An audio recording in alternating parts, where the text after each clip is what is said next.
So welcome to our latest ISN Live event, Managing Conflict, Building Teams that Work, sponsored by our partner MSV. A little housekeeping before we start. We will drop a survey link at the end of this session for those that would like to give us some feedback on the session, but also to receive a certificate for this event.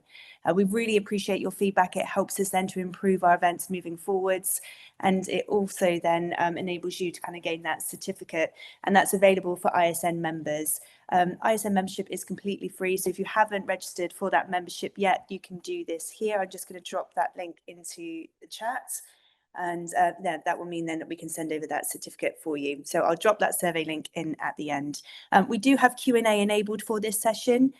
We do have quite a lot to get through, so we hope then to answer any of those questions in our stay in chat session if you're able to stay for that. So please do put those through, and if we do have the time, we'll try and answer a couple of those in the session, but that may just be our Q&A session afterwards. The Q&A session will be on this link. You won't need to jump into another meeting after. Okay. So with all of that said, we're just going to jump in then. So today's session, it's all about strengthening how teams can collaborate, communicate, and lead through differences. We know that policies and procedures in schools are vital for setting expectations, providing guidance and boundaries, and maintaining professional standards. But what happens when there's no clear policy for handling discrepancies within teams? How can colleagues work effectively together when opinions differ? In this session, our experienced international leaders are going to explore what makes a strong and cohesive teaching team and examine practical ways to acknowledge and navigate discrepancies, enhance communication, and resolve disagreements constructively. So I'm going to hand over now to Ruth Weimark, who's going to kick off the event for us today. Ruth is the Associate Director of Education for the AISL Harrow Group in Hong Kong, and with over 15 years of headship experience in Asia, the Middle East, and London, Ruth brings a dynamic and diverse perspective to global education. Welcome, Ruth. Thank you so much. And I'm just going to share my presentation with you and come in from the beginning. But we've just got to admit right at the beginning, haven't we, that school teams are a little bit strange. School teams particularly are a bit weird. Particularly if you gather a bunch of passionate educators, what you'd think is that we would solve curriculum reform, assessment debate, and unfortunately sometimes we end up arguing about who's used the favourite mug in the staff room. So we're going to explore a little bit today, just with a tiny input from me, about actually why teams fail, and why they fall apart, and we're going to use the wisdom of cartoons. Because if anyone understands dysfunction, it's Wile E. Coyote, and I'm a primary school specialist, so I do like my cartoons. So we've got the absence of trust, first of all, and Tom and Jerry are the ultimate example of a trust-free team. Imagine a team where every suggestion is met with suspicion. Every group project ends up with someone metaphorically being hit with a frying pan. And that's what happens when people don't feel safe to be vulnerable. And sometimes this happens in schools where teachers feel like hiding mistakes, avoiding feedback, and pretending they totally understood that new grading system. So we lead on there to thinking about fear of conflict. Sometimes this happens within school teams. And we've got good old Charlie Brown and Lucy, if you're a fan of Peanuts. And the amount of times that Charlie Brown continually tries to go and kick that ball, despite Lucy yanking the football away each time. Does he confront her? Charlie Brown does not confront Lucy. He just sighs and he runs again.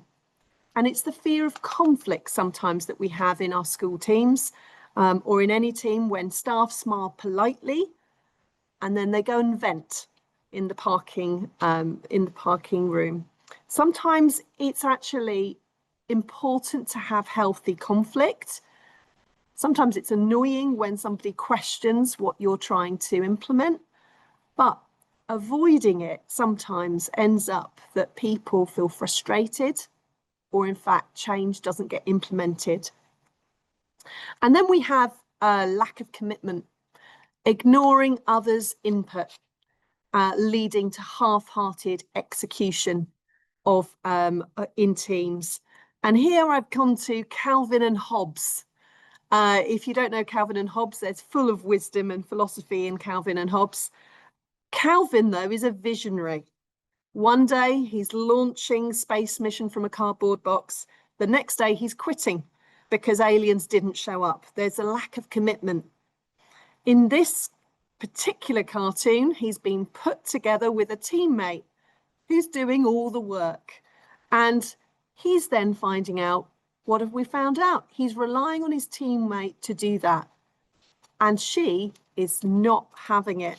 So therefore, she's having a lack of commitment. She's not then committed to the work that they're doing together. So if your team strategy changes more than Calvin's career goals, astronaut, dinosaur, president, you're not committed, you're just creatively confused. And then you might have the absence of accountability. We've got good old Homer Simpson here with his doll. He messes up, he shrugs, or looks at a sink overflowing and eats a donut, moves away. In school teams, this just looks like missed deadlines, vague responsibilities, and the classic, I thought you were updating the parent newsletter. Or have you proofread it? Particularly when it comes to school reports, how many mistakes do you have to correct because somebody actually hasn't checked themselves? Accountability isn't about blame, but it's actually about making sure that somebody has checked that someone hasn't substituted he for she in that report.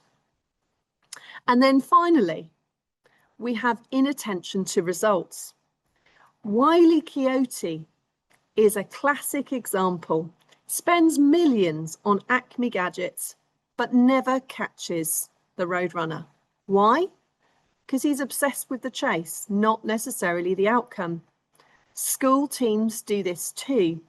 They focus on meetings, sometimes on rubrics, sometimes on color-coded spreadsheets or Power BI, but forget the actual goal, which is student success. So if your team has got 12 dashboards for measuring well-being, but actually no idea about how the students are actually doing, congratulations, you're Wile E. Coyote with a clipboard. So what's the lesson? Some of you may have recognised that that work, those 5 dysfunctions, the work of Patrick Lencioni. Really highly recommend his work, particularly on organisational health. It's got a fantastic book. I don't get royalties for this plug. School teams don't need to be perfect. They just need to stop acting like cartoon characters. They need to build trust. They need to embrace conflict, moving to that candid honesty. Commit to the decisions you've made as a team, moving from that hesitancy to the clarity that you have. And stop being flaky about the results that you have. Hold each other accountable. If you're going to start those meetings on time, then we uphold the high standards that we have. And we focus on the actual results. What do our children deserve? And how are they succeeding in the school that we run and are leading? Rather than status, moving to success as our school team. So thinking about it, and we're going to think a lot more about teams. We've got some questions coming up, because in the end, teamwork isn't rocket science, unless you're Wile E. Coyote, and then it's definitely rocket science, because it always explodes. Fab. Thank you so much, Ruth. That was a really good kind of overview of some of the issues that we're going to be looking at today, and some of those things that come up then for any kind of teaching team, whether that's kind of middle leadership, senior leadership as well. So some really good insights there. Thank you so much for starting that for us. We're now going to head over to our sponsor for this session, which is MSV. So MSB is a coaching and coach education organisation fostering human-centred leadership in international schools.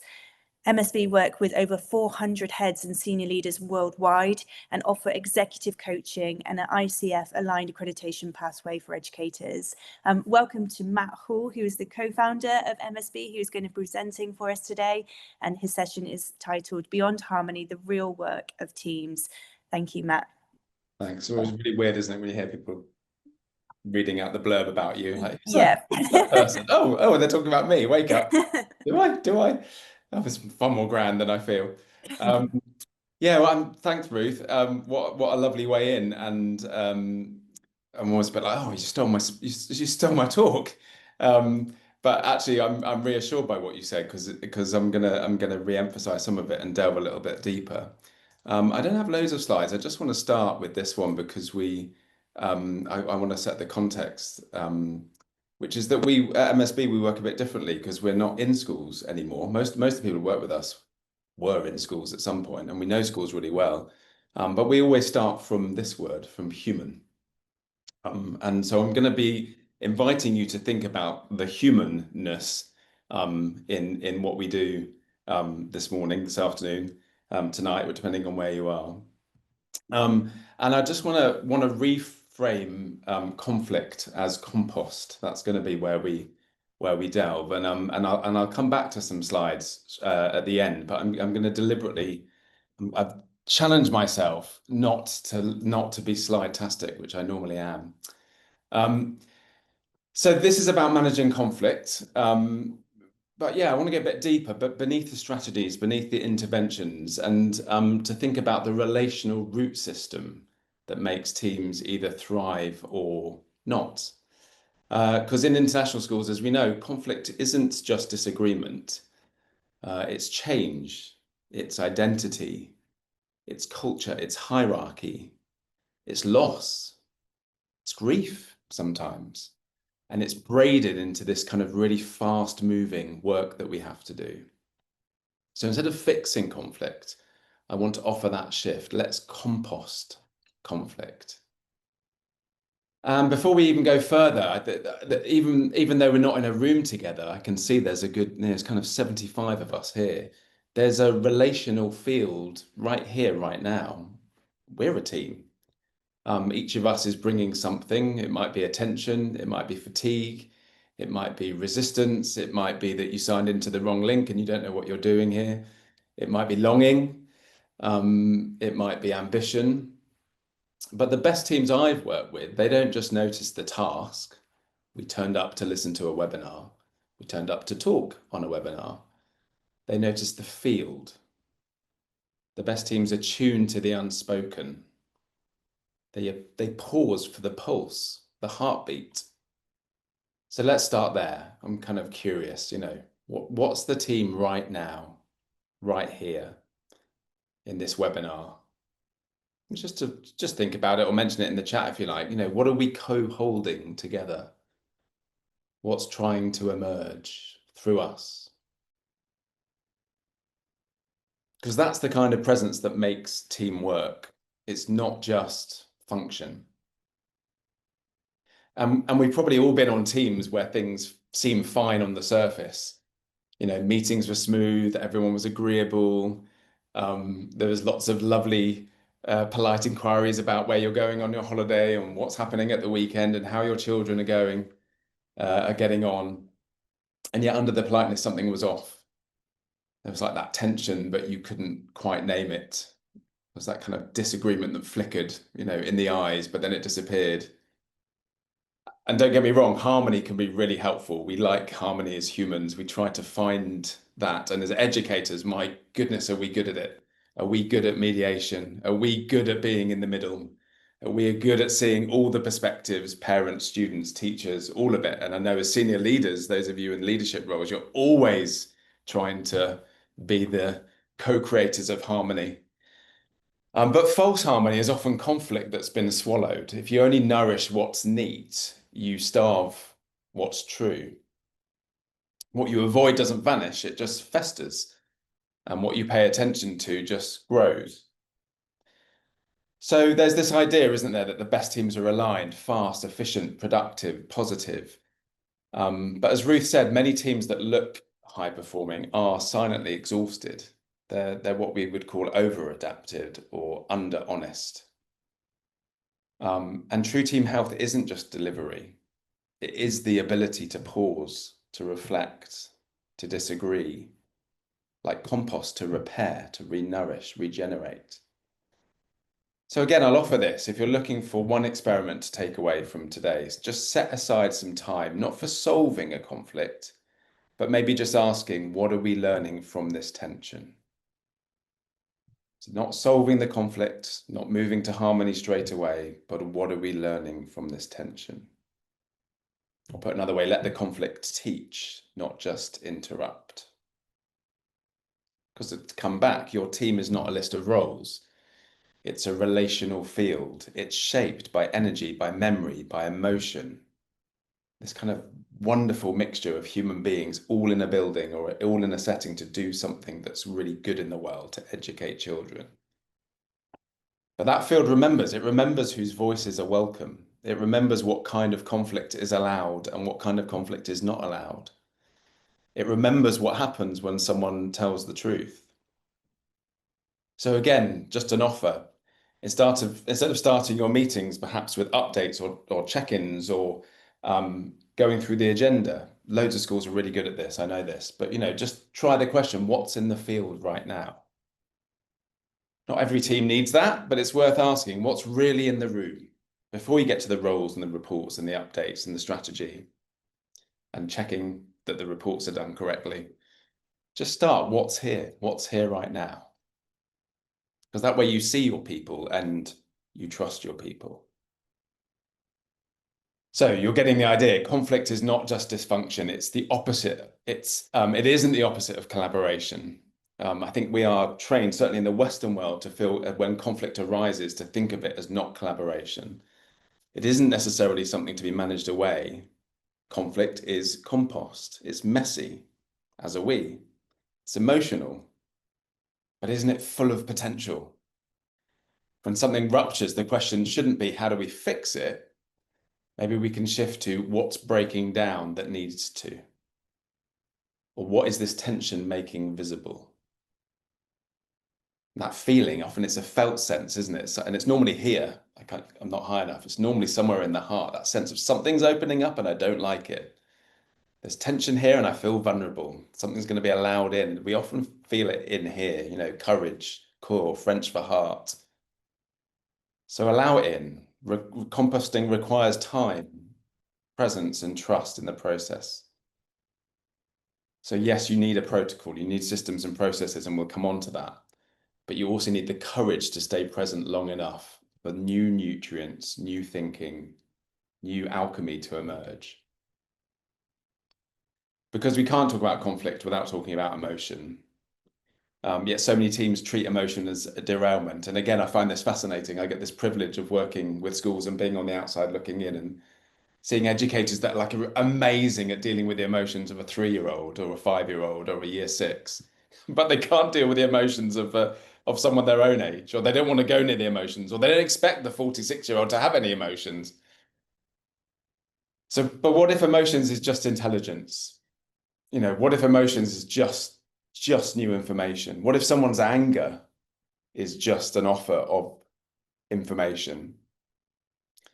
And again, this may be a stretch, but some really high-performing teams, in the true sense of the word, can get them to in a position where that's where they start. How's your nervous system today? How are you feeling? And sometimes in our Western culture, which is the one that I'm from, and in Western education system, that's seen as taboo. Don't ask people how they are. Ask them what they're doing. So don't just share status, share state. When people share state, the team becomes more real. You don't have to be a therapist. Just be present to what's already alive in the room. And as I say, I think often conflict arises when something true wants to come forward. If we think a bit in the field, it's not personal. There's just something here that that is trying to come forward through us. So instead of skipping to the next agenda item, just stay there and think, what is important here that's trying to emerge? I see tension. What is trying to emerge? Allow people to express what's trying to emerge. So again, it doesn't need to be perfect, just the willingness to stay with it. Because remember, your team isn't just for this school year, it's shaping how people relate. And yes, you're there for the outcomes of children, but how you relate to each other will shape you and your ability to do that and work with children for the rest of your time in your working life. Teams remember, and people remember how or how not they're being heard. It affects how they carry themselves into future places. So you might ask your team, what do we want to be remembered for? Not just by students, that's obvious, but also by each other. And again, I think we're good at that anecdote. Name your favorite teacher. We can all do it. Name your favorite colleague. Name your favorite team. We can all do that too. It's not difficult. So here's the invitation. Don't manage conflict, compost it. Let it break down what no longer serves. Let it smell, let it feed something deeper. Stop fixing, start feeling. Stop controlling, start composting. And let's return to the question. It's one for you to think about. Where's the team right now in this webinar? What's been stirred up? What might you carry forward? And if you like a little compass, I'm going to offer these. These are our principles, and I've woven them into what I've said already. See the people, trust the people. Never a failure, always a lesson. What you pay attention to grows. Change is constant, be like water. Less prep, more presence. Hold the process. Trust what wants to emerge. Thanks. Thank you, Matt. Thank you so much for those insights. I mean, I was scribbling and scribbling as you were talking there, because so much of that was kind of speaking to to my experience as an educator as well. I'm working in teams and what that feels like, and I'm sure that lots of people were doing the same. I've really enjoyed that analogy of compost and conflict being like compost, and kind of acknowledging it but allowing it then to kind of feed in and get the nutrients from it, but yeah, making sure that that's kind of feeding the wider team. And as educators, we need strong teams. You need your team around you, don't you? It's a difficult job, and so it's about kind of acknowledging those different things that can happen within teams, but trying to always kind of pull together in these different ways, and thinking about ways in which that can actually be done. I think you provided some wonderful insights there. Thank you again. I've just dropped into the chat then where you can learn a little bit more about MSB, and if you wanted to explore a chat with them as well, there's the option to do this in our survey as well. So there's lots of opportunities for you to kind of reach out with MSB here. Thank you again. I was going to say, Claire, I used AI to record what I was saying. So if anyone didn't scribble it and they want a copy of it afterwards, I'm happy to share that. Yeah, that would be fantastic. Yes, please. Thank you. And we can attach that as well to the actual recording. That would be really useful. Thank you, Matt. Right, so we're going to jump now into our panel discussion. And so we've had an introduction then to Ruth and to Matt, but not yet to our other two panelists here. So we have Leticia and Dan who are joining us also. Could we start with a really quick introduction if you're happy to? Leticia, could you start and just let us know where you're joining us from and your current position, and a little bit about you, and then we'll get into this discussion. Okay, thank you very much. Good morning, good afternoon, good evening, everyone. My name is Leticia Daza. I am from Bolivia, originally from Bolivia, but I live in many different countries. Right now, this is my 7th year working in Brazil, Salvador de Bahia. I am the Deputy Superintendent for Teaching and Learning. And more than 20 years in international education, in Argentina, Venezuela, and now in Brazil, in Bolivia, of course. So yeah, very happy to be here today. Oh no, thank you for joining us. And Dan, please. Yeah, again, good afternoon, good evening, good morning, depending upon where you are in the world. We were having a good chat at the start. All the panelists, as you can see, were all over the world in itself. But my name is Dan Roberts, and I am currently the Executive VP and Deputy CEO of a very large school here in Dubai, in the UAE. I have sort of over 10 years experience of school leadership, and I've been out here in the Middle East for sort of 6 or 7 years now in that role.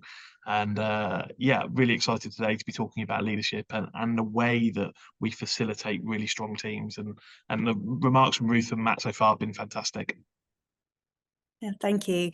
Right, so we'll jump into our very first question, and this is for Ruth. So we wanted to ask Ruth, how can educational leaders shift their mindset to view conflict as an opportunity for growth rather than a threat to team cohesion? And can you share an example from your experience? Yeah, I think Matt's particular talk, you know, when you listen to fellow educators, you always glean so much, and particularly what he was talking about there, where you focus on conflict as actually compost, is such a helpful analogy. When you're looking at actually when encouraging a psychologically safe space in which an organization in which the conflict, healthy conflict, can thrive, because we reach better decisions when actually people can raise worries or concerns or objections, and actually how we move along those decision-making process and change management processes that we all employ requires actually, rather than a bypass effect going around someone, going around our stakeholders, actually to ensure that we have got that buy-in from people that matter to the organization. So reframing it, you know, and creating an environment where healthy conflict is really encouraged. I remember turning up to one of my leadership teams, and they had a very different style of leadership prior to myself, and I deliberately said we need to introduce questions, become questioners of each other and of also for me, and I gave them a few phrases, so some key strategies that you might wish to employ if you find conflict difficult or raising concerns. Sometimes raising it in a way which is more, I'm wondering, and then having a sentence stem of such, or, you know, even being honest and saying, playing the devil's advocate here, you know, and making sure that we do have those roles within our teams, and we celebrate actually people who ask those questions, and we welcome them. And certainly creating that environment where that healthy conflict is certainly where we have everyone's buy-in to the direction in which we're traveling, because everyone ultimately in a school wants the good of the child in the classroom. They want that student success. So that's what we have to also focus on. Thank you, Ruth. Again, some really valuable insights shared there, really about that kind of creating that psychological safety and making sure then that people feel like they're able to kind of bring that conflict forward. And you said it can almost be kind of how you pose the questions. And if we're teaching this to students and how to have these conversations, then why not kind of reflect on that and think about how we kind of approach these things as educators ourselves. Thank you. Our next question is for Leticia. So we wanted to ask, what techniques have you found most effective for addressing disagreements among team members, especially when emotions are high? Thank you, Claire. You know, school teams are not perfect at all. We wish we have a perfect team, but that's not true. When emotions are high, I've learned that what teams need most isn't a quick fix. It is not. We are not there to fix the conflict, but it is understanding what is going on, what is really happening here.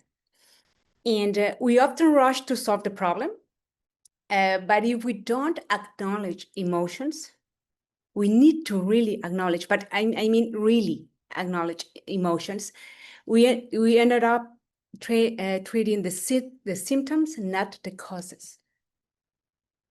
And early in my leadership, I used to think that solving a problem quickly showed competence.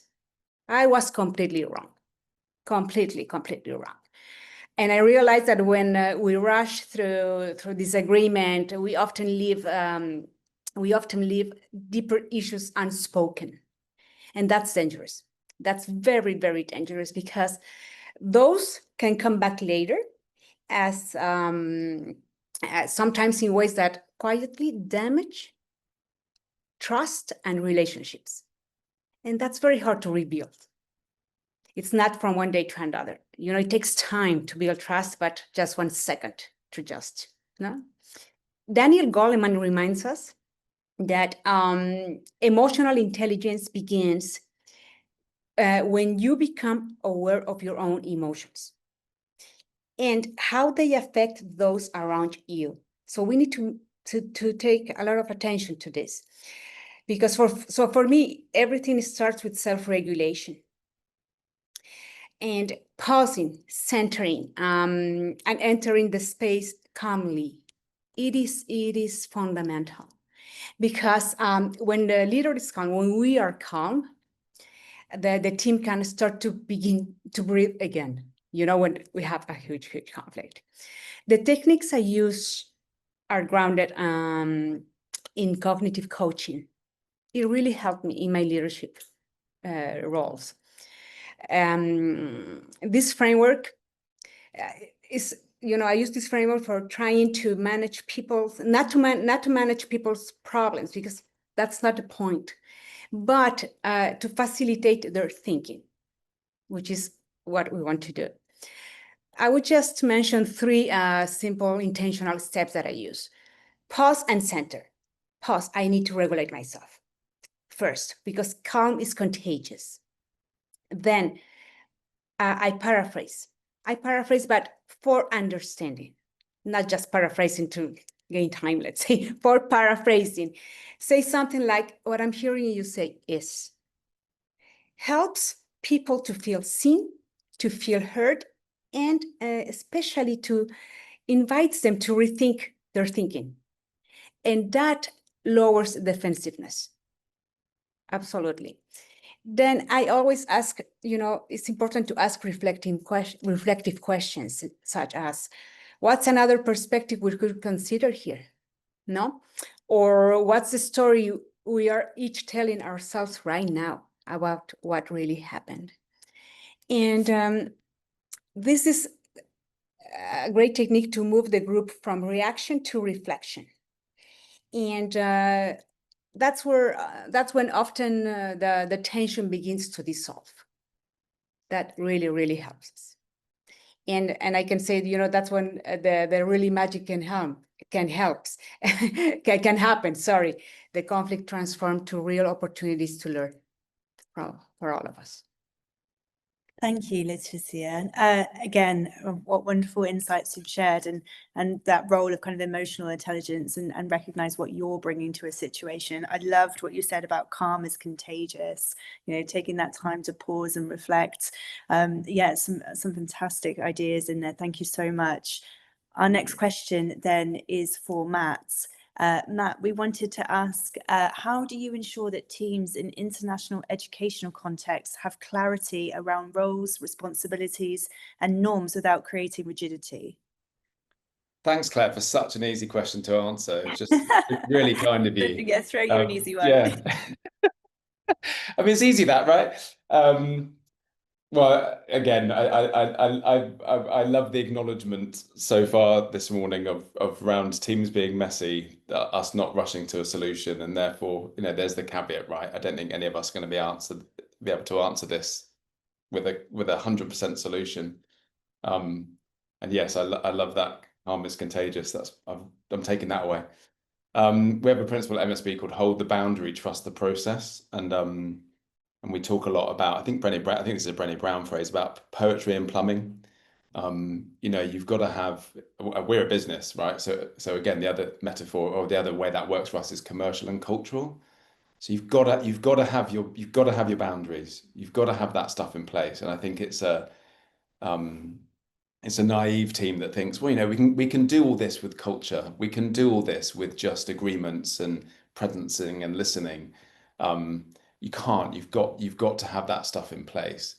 There's loads of ways I think you can do that. I mean, as a business, we use Reiki as a structure. It's really common in the business world. I haven't seen it as much in schools.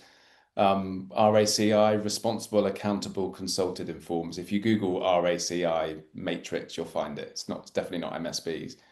But that allows whatever work you're doing, it gives you a really quick way of giving a structure as to who is doing what. So who's responsible, the person who's actually doing the work, the teacher, for example, or in a piece of teamwork, who is responsible for doing that? Who's accountable? So if that doesn't happen, who actually is accountable? It might well be that teacher's, or it might be someone's line manager. Who ultimately is accountable for making that happen. It might not be the same as the person who's responsible. And then this is the bit we find really useful, like who's consulted and who's informed. Because often people think that they're responsible and they're accountable, and they're not. They just need to be included in the construction of the idea. So consulted is, we're going to do something, we want your input. And then finally, who's informed? We're doing something, we're just letting you know. And if you can, we're getting better at this as a team, and we're a really small team as a business. But if you could be really clear that I'm in R mode, or I'm in C mode, or I'm just, because we agreed on the Reiki document that we would inform you about this, I'm just informing you. It's a really neat way of people knowing where they fit. And that's the plumbing, right? Like, you can't make your team work if you haven't got the structures in place. And you all know this to be true. And it happens on a tiny level, and it happens on a meta level when you think about structures in schools. And schools work really well when there's really clear roles and responsibilities in place, and they don't work when there's not. But it's not enough by itself. That's where you also need culture, and you need the ability to do the things that have already been talked about. To see someone's emotions and address them, to allow emotions to be there. I mean, a really good example of this, I think, in an informal way, is that's why, that's why I think there's so much potential in schools, because people are often so good at it in the classroom. You set off in a school year being really clear about where you want to get to, and what you're going to do when it doesn't work, and you do your behaviour policy, and you agree with the class, and you've got so much richness in a year 4 class about what you do when it goes wrong, and what we're going to do. And I was like, just remember to do that with your team.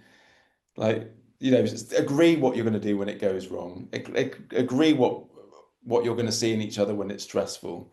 Agree how you'll pause and how you'll reflect. Agree where you're trying to get to. Co-create that. So have the structures in place and the policies, of course, but then also have, also have the culture and the way in which you're going to work together. That I think is, and again, it's not easy. That balance is not easy, but it's worth doing. Thank you, Matt. You navigated that question brilliantly. It was a really difficult one, and I think that's a really great model that people can actually practically use and take forward. So thank you again. Thank you for sharing. Dan, our question next is for you. So what are some simple yet effective ways to keep middle and senior leadership teams aligned on priorities, even when working across diverse cultural or institutional contexts? Yeah, and it's a fantastic question, and the use of the word simple yet effective is often a challenge, I think, for all school leaders. And just to give you a little bit of my context, I work with over 97 different nationalities in my school, so we have a huge, very different sort of cultural understanding around things, where in less culturally diverse teams you have a better shared understanding at times. So for us here, we've always been driven by what Simon Sinek describes as start with the why. There needs to be a very clear and consistent message around why you are focusing on the school priorities you are, and even the simple things like clearly articulating your school's vision, your mission, your values, and reinforce that why all the time. Take every opportunity to reinforce it in meetings with your senior colleagues, your middle leadership teams, parents, students, everyone. Keep going back to the why Why is that a priority for the school? And I imagine for most of us, that will always come back to the moral purpose of we want the very best for the kids who walk through the door each day, to give them the best educational experience we can. And I think once you have your why and that purpose is strong and it's clearly articulated and all your team members can articulate it, I think you then have to really focus on a few essentials, on a few key priorities. So I'm sure we've all worked in schools with school development plans that are 50, 60 pages long, have these huge ambitions for what they want to turn around. But for me, focus on those 3 to 5 things that are a real priority and regularly review those. They are almost standing agenda item meetings, whether that's at a senior level, whether that's senior middle colleagues coming together, line management, whatever it is. But on top of that, other ways of making sure you keep aligned on those priorities is the way you might model collaboration between those teams. So making sure that in meetings, people feel heard, that their voice genuinely matters. And colleagues have already sort of touched on that earlier on. But do you do those joint learning walks? Do you do joint book quality assurance so that you're both parties, whether it's senior or middle leaders, are developing a shared understanding of what you're looking for in terms of being able to evidence you can achieve that key priority?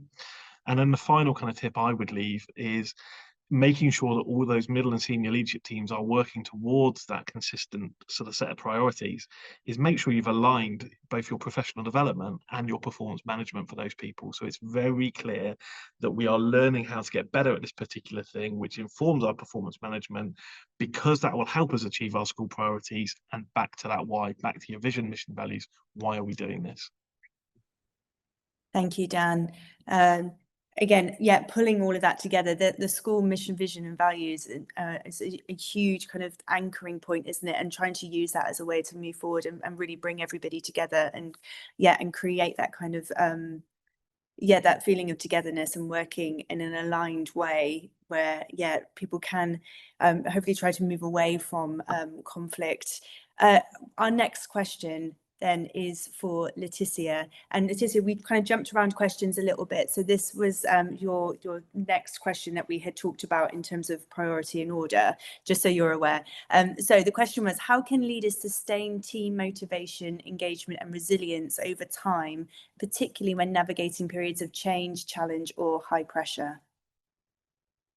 Okay, thank you very much. And thank you, Dan, because I always refer to the why. Why are we here?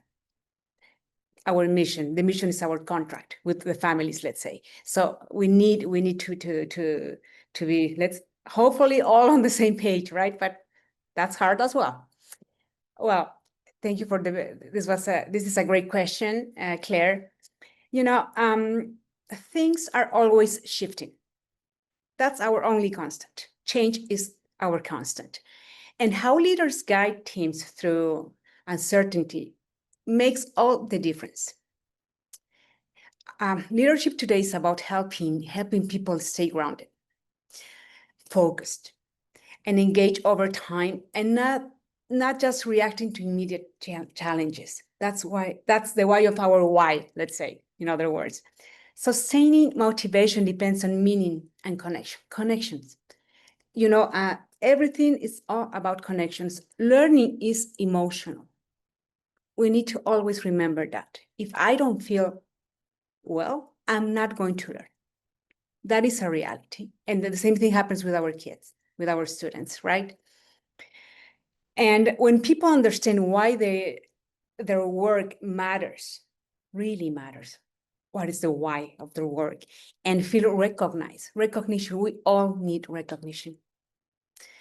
As whole human beings, it's not only the end product, it has human beings.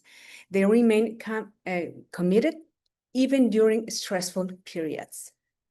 I've noticed a few practices that make a huge difference in practice, from the theory to the practice, let's say. We need to celebrate progress, not just outcomes. Recognizing small wins keeps energy and confidence alive. Small wins. Some schools, they like to have the shout outs, let's say. But remember that if you give a shout out to one teacher, don't give it to her all the time. You need to give them all.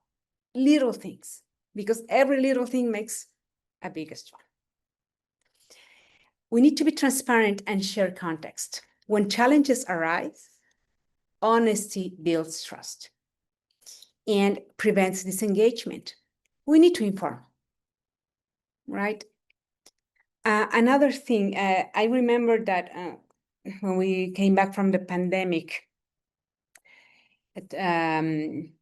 we started with check-ins with the students, daily check-ins with the students, what they needed to do, or the goals for the day, or to monitor behavior, whatever. But we also implemented that with our teachers, with our teams, because it was necessary. If the teacher is not doing well, learning won't happen. That's also contagious. Okay, so check-ins in well-being, not just performance, because people perform best when they feel supported as humans, not just employees. We need to change that. Another thing is I encourage reflection and perspective talking, inviting people to think the purpose behind their work. You know, and that this fosters engagement and resilience, because it is very important that they are not sitting there just to teach according to this curriculum. No, it's connections as well. It's what do we do in the classrooms? You know, what is the impact we want to see in our students' learning and in our own learning as well. Margaret Woodley, I love her because she talks about creating islands of sanity. And that's what all our schools need now. Environments where people feel safe, valued, and supported. And even how such spaces that we need to create help teams stay motivated and adaptable even under a lot of pressure. Research shows that belonging and meaningful connections are key protective factors for resilience. Teams that feel connected and supported are better able to adapt and navigate challenge successfully. We are a team. We can never forget that. Even that in hierarchy, I am here and teachers are there. We are a team. It's not about me, it's about us. So the I versus we makes a huge, huge difference. Thank you. I think that actually builds us really nicely into our next question, which is for Dan, because it is talking about that idea of kind of teams and what is needed. And so Dan, the question for you, and I imagine this is going to kind of blend really nicely. So what strategies help build open and consistent communication in a team?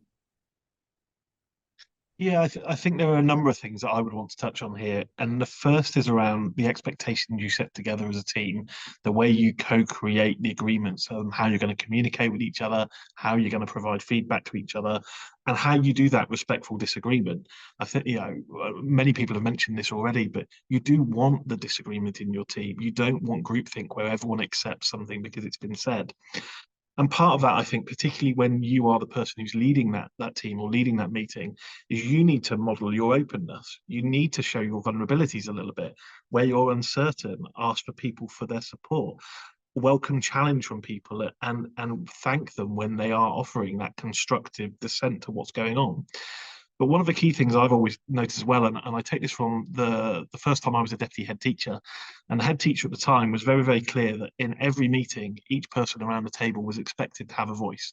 And the voice might have been, do you know what, I don't feel strongly about this either way, and that was fine.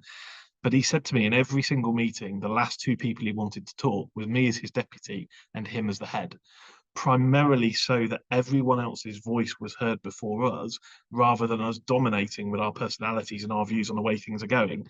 So that way also helps encourage those people with quieter voices to have their voices heard. And it's such a simple, straightforward technique, but it's something that I've taken with me in every meeting I've led since that point.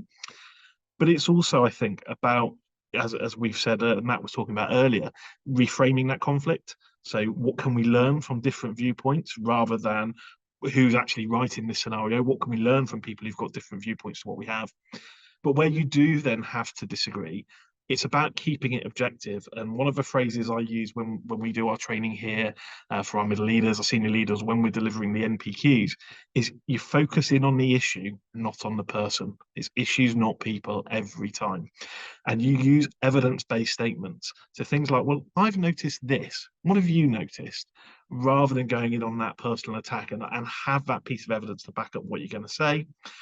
And where you do have those conflicts, and sometimes that conflict does boil over, it goes into that realm of being perhaps slightly unprofessional. It's about making sure you then follow up privately and deal with those things as quickly as possible to nip it in the bud and don't let those conflicts fester. And yeah, the last thing really is about, for me, staying transparent. Make sure you have clear, consistent minutes that are shared with people, that hold people accountable, but also create that element of trust being built, because we've all in agreement, everyone's had their voice heard, but this is what we've decided and this is the way we're moving forward. Thank you, Dan. What an excellent kind of roundup of some strategies there that people can practically use. I really like that idea of kind of creating that clear example of where people have the opportunity to share their opinions, even if there's something that they might not feel like, oh, I've got much to say on this. There's that real open opportunity for them to actually express their views. Wonderful. Thank you again for sharing. And what you said something at the beginning there about modeling that openness and vulnerability. I remember I interviewed Ruth a long time ago, and that was absolutely what she led with in that interview, about kind of really being vulnerable in her leadership. And so I'd like to kind of, our next question actually is for you, Ruth. And so we want to ask you, can you share a framework or approach for turning a difficult team conflict into a learning opportunity that strengthens collaboration over time? And so just before we jump in, we've got about 9 minutes left. So I'm conscious that we might not get through all of our questions today, but we'll see how much we can do. Yeah, sure. Frameworks for mining conflict and also, you know, having feedback processes within a team. I think there's quite some very, very helpful readings and research around organizational leadership that are incredibly informative for the educational world, that sometimes we steer away from because they are business related, and that's not quite us. But actually, I've learned an incredible amount from the readings and things that I do, and particularly informed by Kim Scott's radical candor approach to having feedback within a team, and her real direct. There's a question on the Q&A actually, and talking about how do you share empathy as a leader, you know, when you're dealing with things. But actually, there is a downside to empathy as well. We can do ruinously empathetic when we're actually not challenging appropriately. So where do we draw that line? We should be caring personally, and this is about us being genuine while challenging directly. So there's no hidden agendas. We're open with anything that we need to give criticism about or feedback about within a team, and it's caring, but that directness actually, which underpins that authenticity of teams. If you can be real with one another in a team, and you can be in that space, you can be present when there is emotion in the room. And that's okay, even as a British person. And you can share a laughter, you know, because sometimes if you laugh, then it makes sure that you don't cry and it doesn't smudge the mascara, which is not a good look. So we make sure that we do those things. Kim really has a great approach, which is the HIP approach. And I find it incredibly helpful because I like an acronym when I get it. So, you know, actually, in your feedback, are you humble? Because you might actually have the wrong opinion. And as leaders, we're not challenged enough. Often we're held on that pedestal of opinion and everyone nods and smiles at us. And we believe sometimes our own hubris. So actually keep ourselves humble, and being open to that possibility that your opinion might be wrong. So the first one is that humble. There's another H, helpful. Make sure your feedback's helpful. I've been the recipient of very incredibly unhelpful feedback in my time, and I've thought of myself as an NQT and thought, how is that going to help me? And as a leader, I've had unhelpful feedback, but actually make sure we're giving helpful feedback, stuff that people are in control with, that they can make a difference about, and also not holding back because it's difficult feedback. Remember, we're being kind. We're not just holding back. Immediate feedback. As immediate as you can be in a school, so it's timely, really important, so you don't drag it out, like that lesson observation that you went and saw, and you've got to give some difficult feedback. And yeah, no, we don't want to do that, but actually we don't drag it out over 2-3 weeks, because that's gone and dusted then. And actually, the sooner you give that feedback, hopefully the sooner it'll be more effective for the person receiving it. In person, this is a bit of a thing that I've got bee in my bonnet about at the moment. I experienced or heard about from someone else an app that gives feedback to people after a lesson observation. And I just say that's the most horrific thing I've ever heard. Please give in-person feedback. Talk to the person to person. Absolutely essential, because we are people at the end of the day. Look people in the eye, be direct, be honest, be caring, because you want to make them better than they were yesterday. And also really incredibly important, and again, I'm sure members of the panel as well as the audience have been on the receiving end of this, or witnessed it for other people. Public praise and private criticism. Do the praising in public of people, and be aware also that some people don't like public praise, and so know the people you are.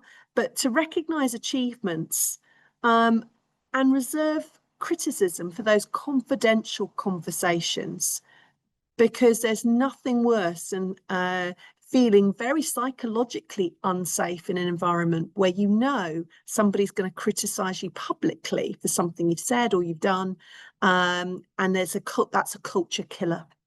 So the HIP approach: humble, helpful, immediate, in person, public praise, private criticism. Thank you, Ruth.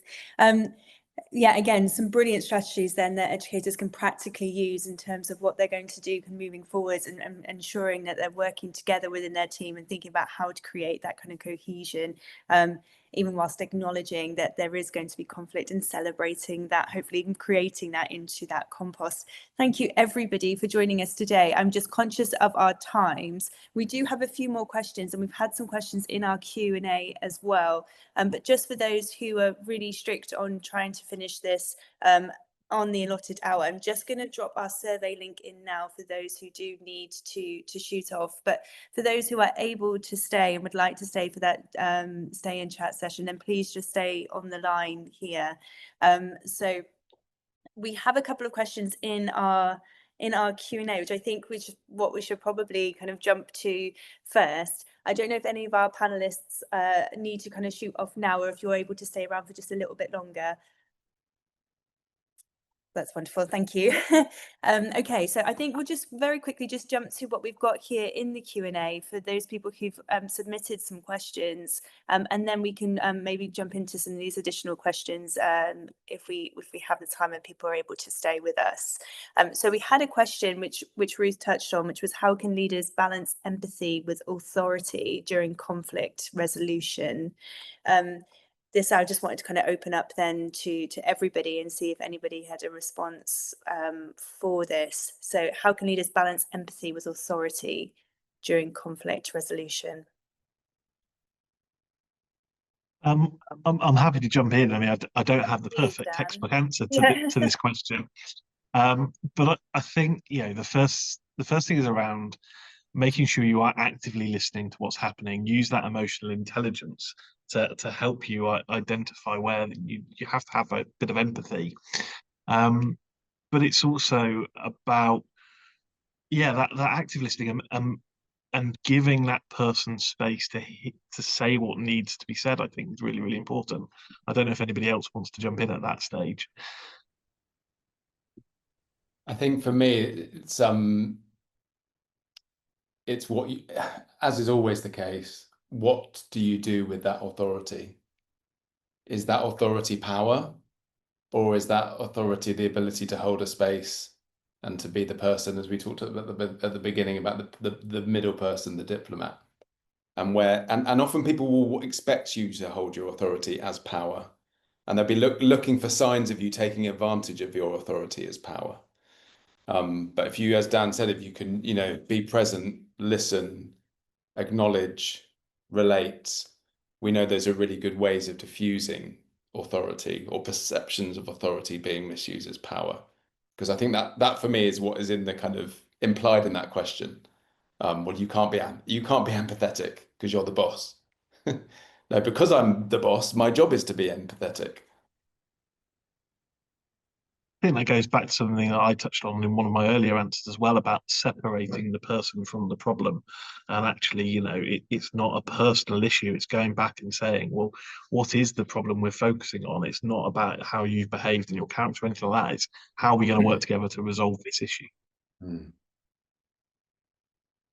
Yeah, and I just want to add, authority, as you mentioned, Matt, it's power as well. No, it can be seen as power, but as leaders leading teams, we need to be humans first. What is going on here? No, and what can I do to help this person to move forward? That's important. I think we have to also be very conscious of the power dynamic with leadership and with our power that we have. And so therefore, when we are in a position of authority and we've got a title of some kind, actually, we need to be very, very mindful that does put us in a very powerful position. And there is an imbalance often with people we're dealing with. So whether that be children, whether that be staff, whether that be parents, and it's making sure that, authority, where it comes, is actually where you can hold a space of disagreement and that be okay. It's okay that people have different opinions, and to create a space where actually authority means that you can welcome other opinions, you can welcome, and you can be real with other people. You can extend that empathy to others, and care for them in a way which is genuine, rather than, in a way which is not. That's really important. Thank you everyone for adding your thoughts to that question, and really kind of off the cuff as well. So I really appreciate that.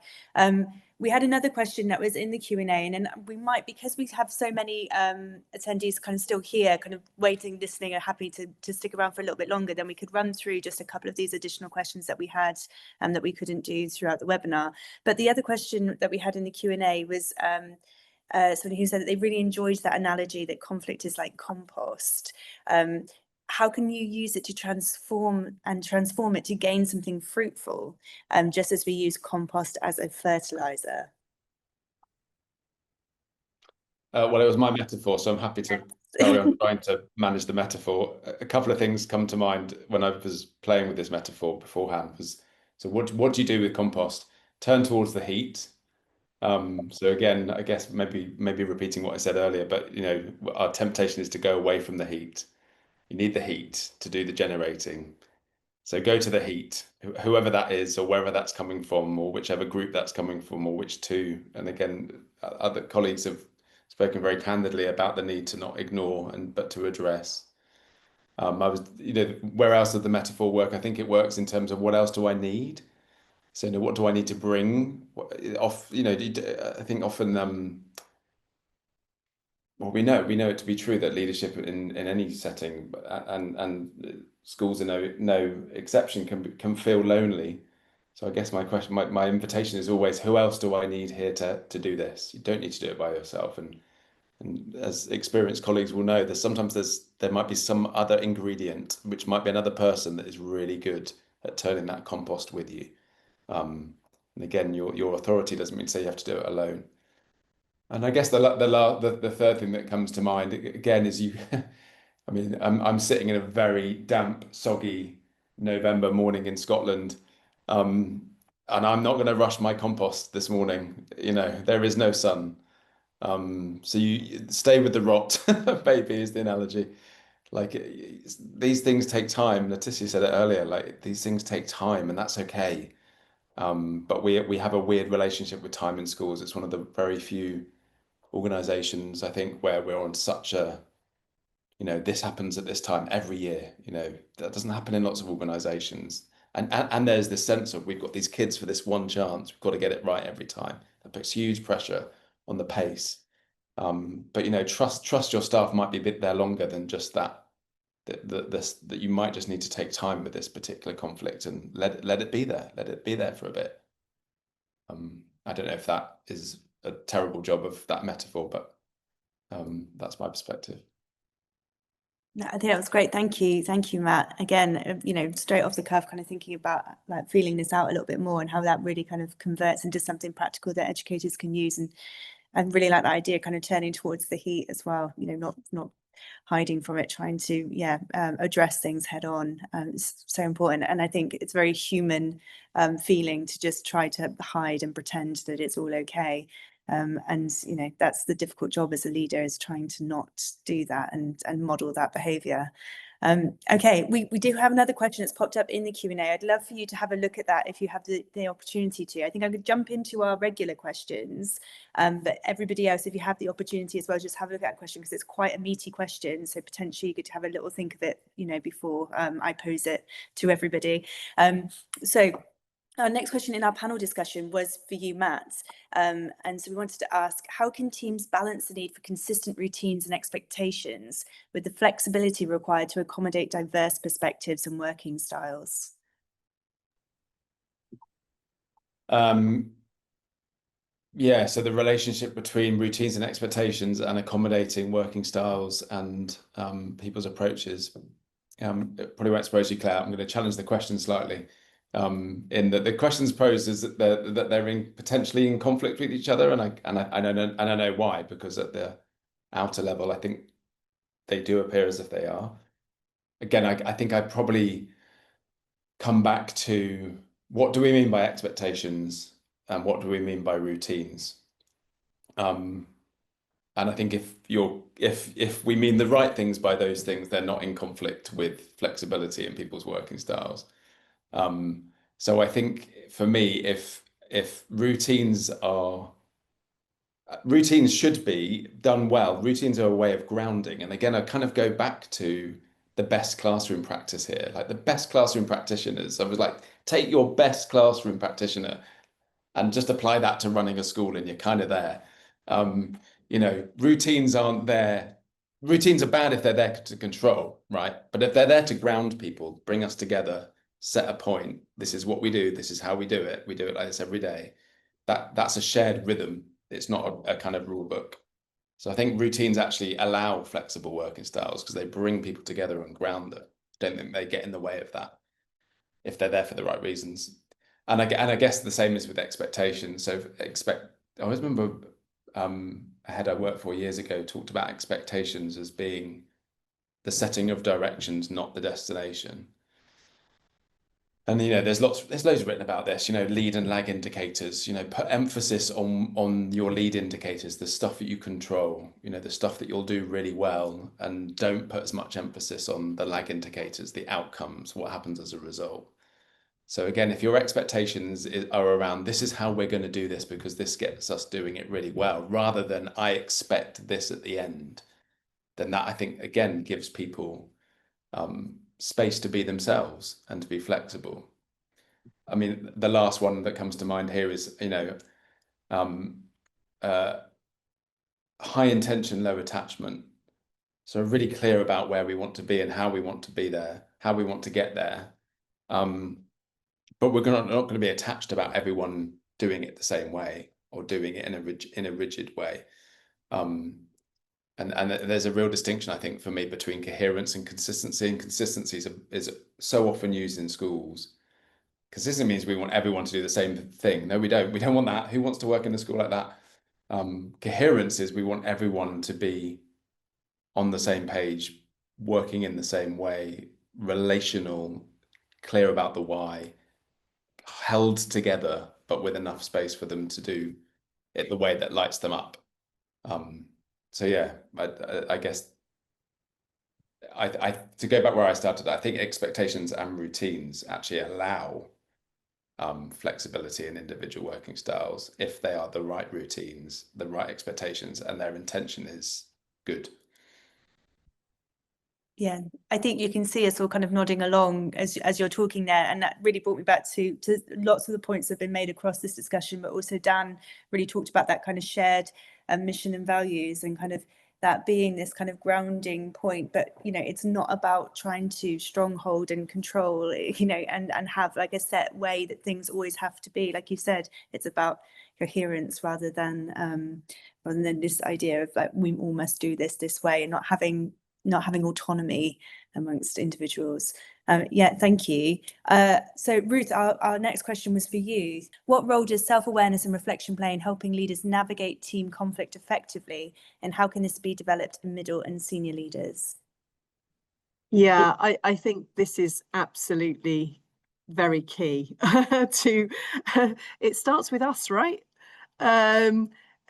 If we can be really aware of ourselves, Letitia said it as well, how we're feeling, calm is contagious. Are you that swan that goes along the surface, but you're furiously paddling underneath? But actually the calm that you exude is incredibly, incredibly important. And I think it goes back to helping our leaders to also, and our teachers, the colleagues that we work with, every single person within a school environment actually has a responsibility to play. Actually, how do we understand, our reactions to certain things, our triggers to certain situations. And I go back to David Rock's model here. He talks very eminently around coaching, and particularly around quiet leadership. So that listening leadership that you need, a coaching style of leadership. But he's got a brilliant model called the SCARF model of social threats and rewards. And particularly for me, that really helps ground myself when we've had a conflict, we've had a dispute, or we've had a reaction that we've been a bit unexpected from someone. But it also helps us to understand our own reactions and our own triggers. So, sometimes we feel threats around our status, or sometimes around certainty. So if there's change that's happening, that can make us wobble. Or indeed, if you're like me, who loves change and gets very excited and passionate about change, and we feel it's a new shiny thing, and we go towards it because change is exciting. Sometimes people feel threatened. Matt's touched on this a little bit around, that consistency, coherence versus coherence model in schools. Are we expecting a cookie cutter education style? And the autonomy that teachers have within their classrooms, how do we manage that? Do we to create that coherence in a school when you've got multi forms of entry? How do you get that relatedness? How do we relate to each other? Is that person friends with another person? Are they related? Are they best buddies, particularly in international education, where you've got a lot of social networks which run between and within the school itself and outside, and fairness. At the end of the day, does someone see it as unfair, that decision you've made? Or you are being fair, and therefore that social reward, they can see that even if they disagree with you, they can see the decision making and the process that you've come to. So that self-awareness, those triggers that you have, or other people have, it starts with us. It starts with us. So can we, David Rock's SCARF model, we used to have a phrase in my leadership team, used to say, right, let's think SCARF. when we used to think around change management, and we used to think about people and actually their reactions and preempt, because that's all about emotional intelligence at the end of the day.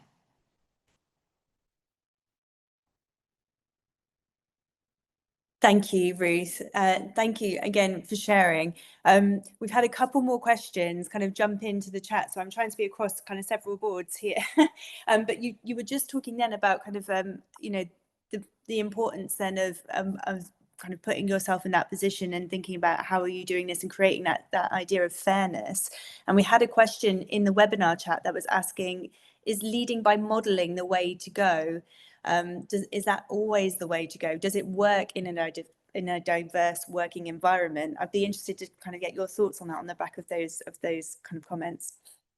I think it goes a certain way, but you know, in order for culture to completely go in and out like a stick of rock, you know, everything within it, it is the culture that you have. You know, it takes everybody. So actually, it's a shared understanding, rooted in the values that you have. So it can't just be one person modeling it to death. Sometimes, as I said, you actually have to, if you see behaviours that actually you need to call out, then again, like Kim Scott's particular approach for radical candor, you know, you actually do it. You call out, you know, in a really important way, that if there's behaviours that are unacceptable, you do need to challenge them, because just like behaviour in the corridors, what you walk past, you accept. So if you've got someone who's being really quite rude to someone else, I've dealt with a fair few of parents in my time who've been very emotional, but that's gone over and spilt over into rudeness or aggression.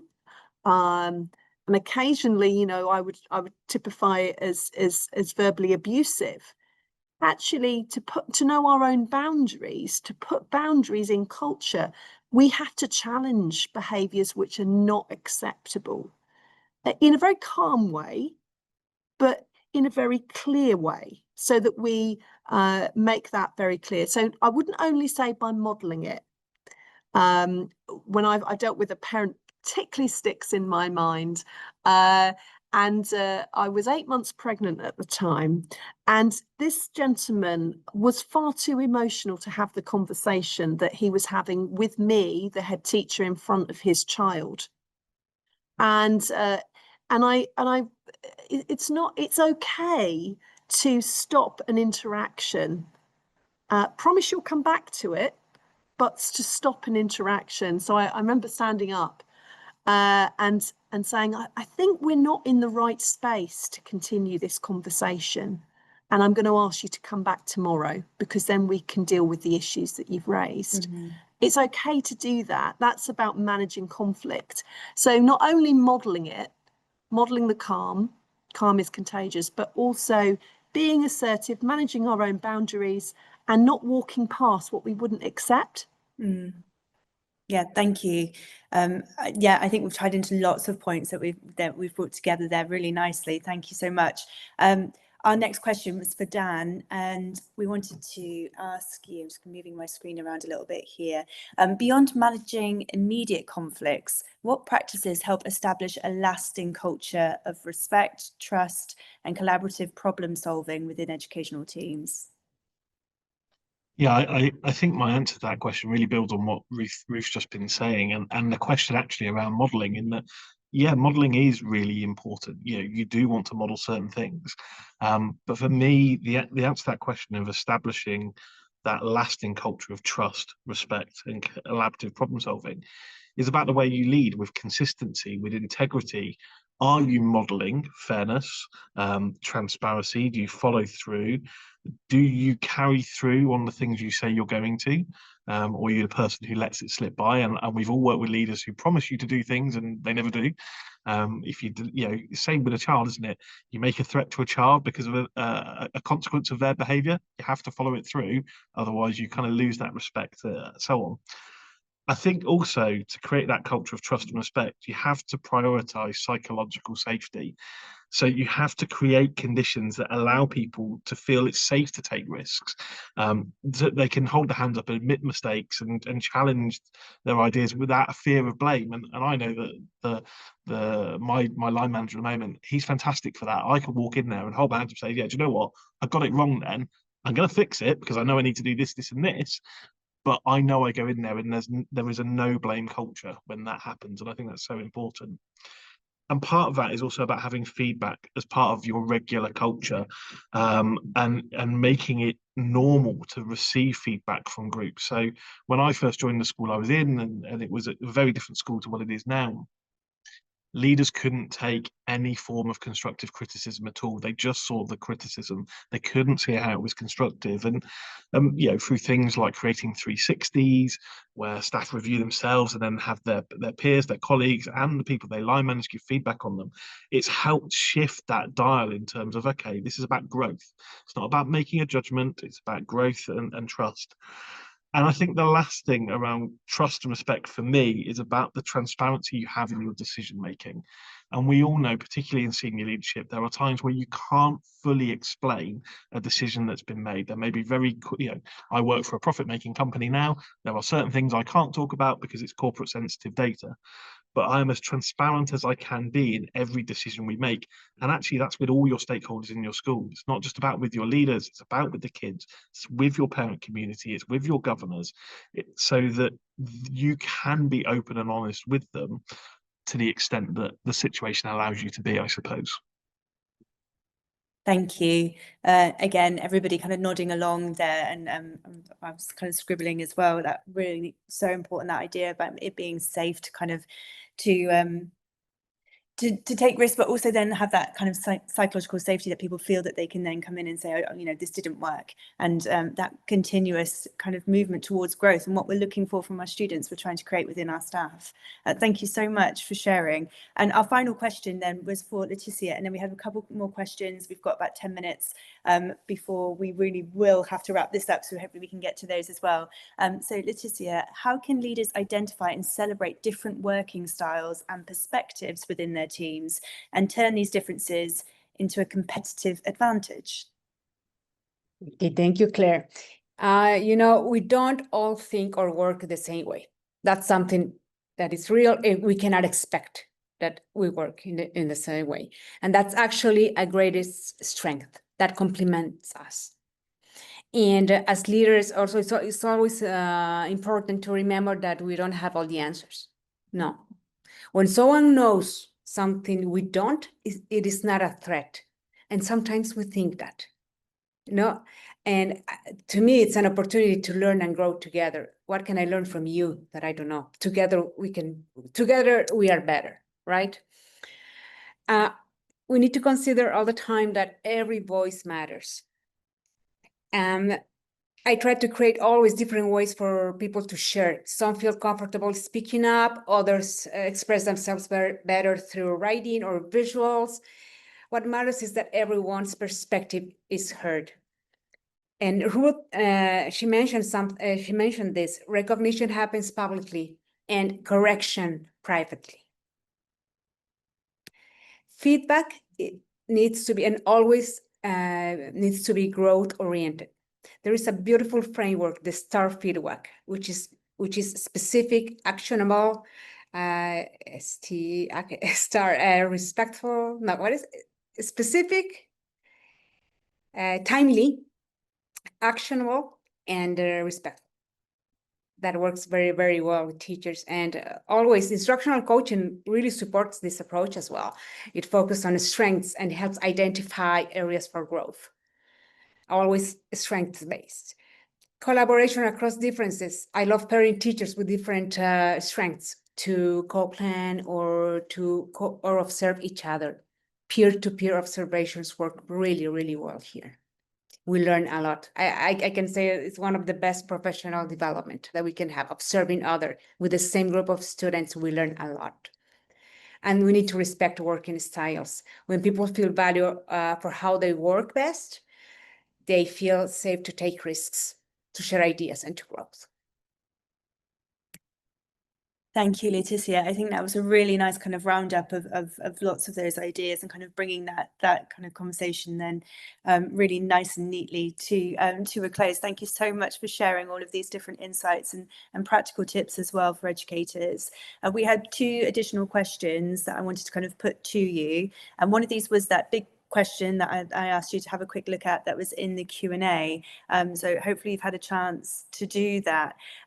So I know that this is a difficult one, so I think we'll just see what we can do in terms of any advice that you're able to give. So somebody has asked, my issue is that when deputies who share a room and then share a room might then share all of those conversations, don't give me, the head teacher, any feedback. It's great that they're making decisions, but info is not then given back. And then recently some kind of things are happening in the office, and they are defending each other, and the CEO isn't helping directly. How can a head teacher kind of deal with that difficult situation rather? Any thoughts on this?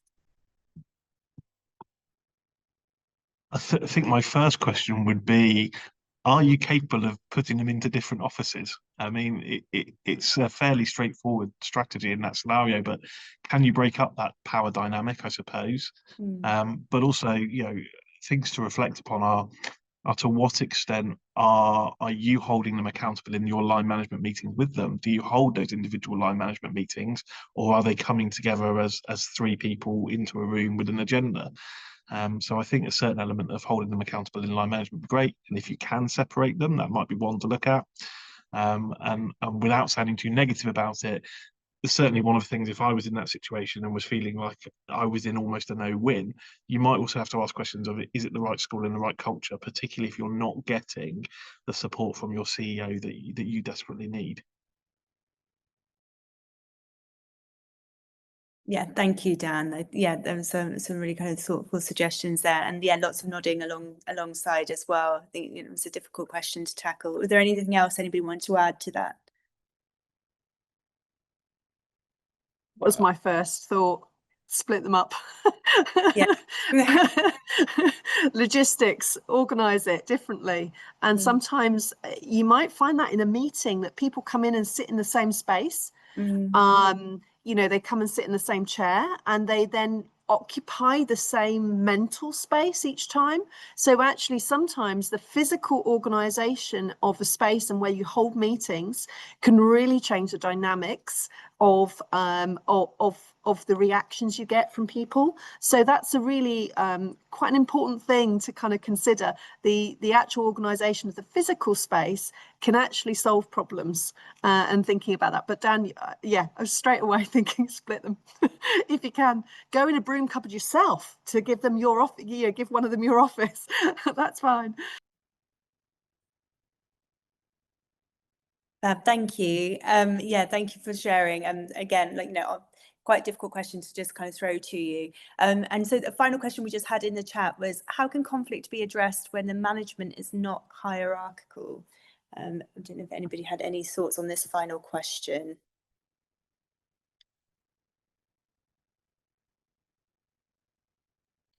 Yeah, I'm happy to make an assumption, I suppose, that the management's not hierarchical, as in you have a really flat management structure. Because if the case, I think that's probably what I'm inferring, is that someone needs to assume the role of authority.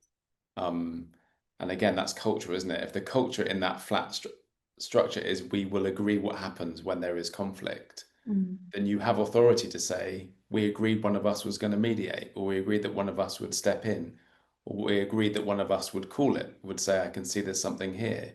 How can we be with it? And if you haven't agreed, that's fine. Maybe there's some courage there to say, I can see there's conflict here. Is it serving us? Is it working? What's the information it's giving us? What do we want to do with it? Yes, it's a flat structure. Thanks.